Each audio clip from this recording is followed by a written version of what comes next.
The dark woods appeared to glow with a faint, internal blue in the shimmer of the moonlight. You did not feel entirely safe here, yet at the same time a strange sense of belonging rushed over you. You had simply followed a modest invasion, which described the path to a hidden library, tucked away deep within the thicket. After a while you noticed that the bushes surrounding you had grown as high as those in a labyrinth garden. Only a single path lay before you, until the hedges finally received, revealing a vast clearing. So expansive that even the moonbeams seemed to struggle to kiss its distant borders. The only thing that employed you was the gentle light of the waxing full moon, illuminating the expanse from the heavens above. You recalled the invasion once more, and with every next step you dared to take, you were careful to keep walking straight ahead. In the distance you caught sight of a bright, warm glow like that of dozens of candles. Confident that you had finally found a place from the invasion, you ran toward it until you stopped breathless. Out of curiosity, you stepped through the ancient oaken doors and found yourself within a gardened library. As you looked around, you beheld towering shelves of dark, ancient timber. The only light was provided by lanterns hanging solitary from a high ceiling. "Ah, good dark. A fair day to you," said a very old voice that made you flinch. "What brings a young sprout like you to these halls of dust and old ink, yeah?" Intimidated, you pointed to write an easily where a thing hung from a bookshelf, bearing the inscription, "Tales from the Darkness. Be mindful, dear seeker, of where your journey and curiosity may lead you." You looked inquisitively at the old man. Upon closer inspection, you noticed brown eyes studying you with a searching intensity. Furthermore, he wore a heavy garment that appeared to woven from matted moss and ancient bark. His face was a web of deep wrinkles as numerous as the ring of an old oak tree, and his hands were bony and long, much like withered twigs. The old man chuckled as he noticed your gaze. "I did not carve that warning myself. No, nor is this shelf mine to keep. It was brought here by a young, polite herr." Slightly surprised, you approached one of the books, but instead of titles upon the spines, the volumes were categorized only by color.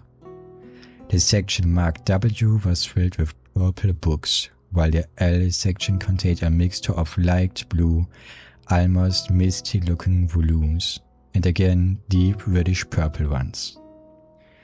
You leaned down a little to examine a book from the W row. The material felt strangely light as you touched it. "Wait, Villarren, stay your hand," the old man said softly behind you. "I shall fetch the Beretta, the one who minds these tales, to wander among these pages alone. That is a bar-like path to tread." With that he turned and disappeared up a spiral staircase into the gloom of the upper floors. Once he was gone, you stood at the shelf again.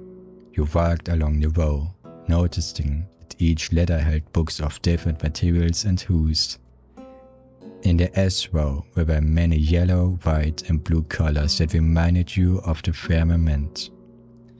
Yet dark blue and coal black books stood here as well. The latter were speckled with red dots that upon closer inspection glowed like polished crystals. As you reached out for one of them, the sound of footsteps suddenly echoed through the hall. You turned immediately. From the beginning of the arcade, two figures approached. You recognized the slow, heavy gait of the old man, where you could not yet place the second, like the set of footsteps. As the two stepped into the light, you recognized the second figure. He wore elegant black shoes that appeared to point. His trousers were equally black, simply and without anything further worth to mention. Additionally, he wore a thin black shirt and a matching jacket. Despite his somber style, his hair was not black, but a dark blonde. It was tied back into a braid at the nape of his neck, ending at the level of his shoulder blades. "Good evening there, Seeker." He greeted you and made a move to bow, but as he looked at you more closely, he hesitated for a moment. "Pardon me, a bow is customary my way of greeting," he explained in a calm voice. "Now it appears to take an interest in one of these tales. Which would you care to hear?" You pointed wordlessly to the W row. He followed you with a measured stride. "Not so hasty, we have all time in the world," he said, but you had already picked a book from the shelf. The cover did not feel like leather or paper as you would have expected in a library. Rather, it felt like dried, parchment-like skin, coolly warm and unsettlingly soft, as if you were touching something living. You opened it, but instead of letters, the pages were empty blank. To your bewilderment, a faint, eerie giggle suddenly seemed to drift directly from the open book in your hands. Startled, you snapped the volume shut, which only muffled the laughter. The young man reached out his hand to take the book from you.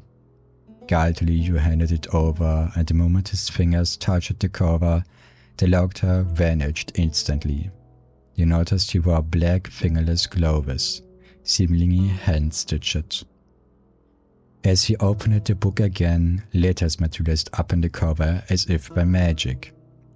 "The Witches," but you could not read the rest, for his hand lay firmly off the title as he held the book open to read for you.